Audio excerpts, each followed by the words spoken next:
Assalamualaikum warahmatullahi wabarakatuh. Bismillahirrahmanirrahim. Hamdan wa syukran lillah. Salatan wa salaman ala rasulillah. Amma ba'du.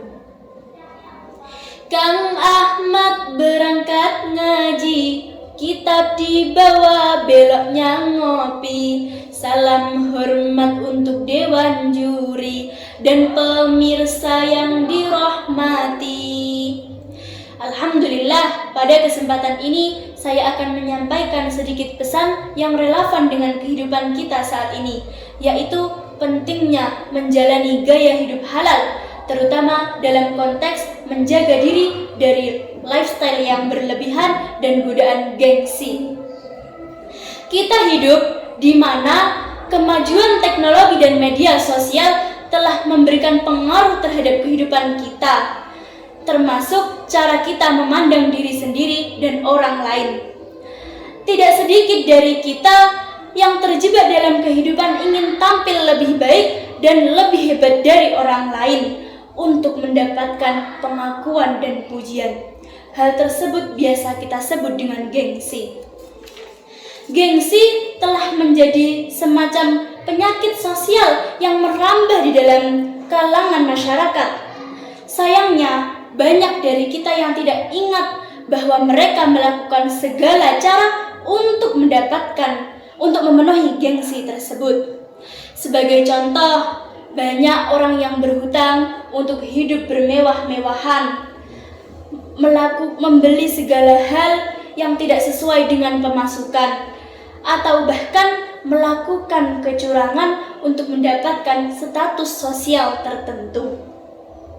Namun, kita sebagai seorang muslim harus selalu ingat bahwa kita hidup tidak hanya untuk mendapatkan pujian dari orang lain, tetapi untuk bermanfaat dan diridhoi oleh Allah.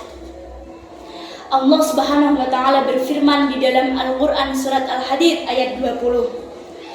A'udzu billahi minasy syaithanir rajim. Bismillahirrahmanirrahim.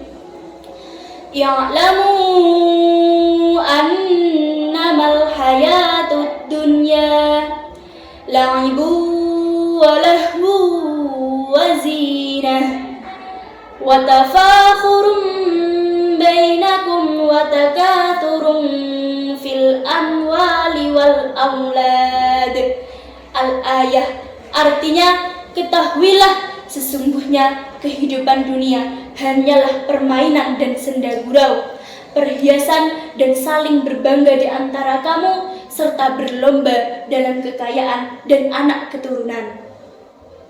Dari ayat tersebut dapat kita petik beberapa poin. Yang pertama, hiduplah sesuai kebutuhan bukan keinginan, karena dunia hanya sementara.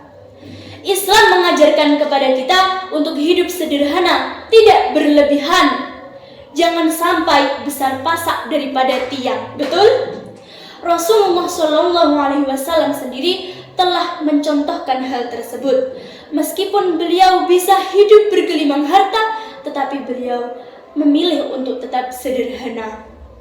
Yang kedua, senantiasa menjaga niat dan tujuan hidup. Banyak dari kita yang hidup dalam dorongan gengsi karena niat kita telah terdistorsi. Sebenarnya kita perlu bertanya kepada diri kita masing-masing, apa tujuan hidup kita?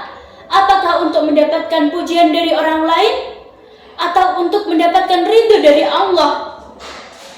Dengan memahami hal tersebut, maka kita akan dimudahkan untuk menghindari gengsi. Yang ketiga, pentingnya hidup halal dan berkah. Ketika kita hidup dalam kegengsian, maka kita akan melupakan jalan apa yang kita lakukan untuk mendapatkan hal tersebut. Seringkali banyak orang yang melupakan kehalalan dari setiap jalan yang mereka tempuh. Jangan sampai kita berlomba-lomba untuk mengejar merek barang yang branded, tapi kita lupa Merek yang penting adalah logo halal dari Allah Subhanahu wa taala. Rasulullah Shallallahu alaihi wasallam bersabda, sesungguhnya yang halal itu jelas dan yang haram itu jelas, dan di antara keduanya terdapat sesuatu yang syubhat atau samar yang kebanyakan manusia tidak mengetahuinya. Hadis riwayat Bukhari dan Muslim. Saudaraku semuanya yang dirahmati oleh Allah, marilah kita senantiasa merenungkan bersama bahwa hidup bukanlah tentang siapa yang memiliki paling banyak, tetapi siapa yang dapat memberikan ketaatan, ikhlas, dan senantiasa bersemangat untuk mengikuti perintah Allah. Jangan sampai kita terhalang dari kehalalan hanya karena kita mengikuti gengsi. Semoga kita senantiasa dihindarkan dari gengsi, iri, apalagi benci, sehingga tercapai dalam hidup sesuatu yang diberkahi. Meminjam kata-kata dari Kiai Haji Sinwan Abdro'is Soleh BA, hidup ini murah asalkan kita membiayai kebutuhan bukan keinginan. Hidup ini mudah asalkan kita banyak menuntut, tidak banyak menuntut dan menggugat takdir. Hidup ini indah asalkan taat kepada Allah dan bermanfaat terhadap sesama manusia. Cukup sekian yang dapat saya sampaikan, ada kurangnya mohon dimaafkan. Af minkum, wassalamualaikum warahmatullahi wabarakatuh.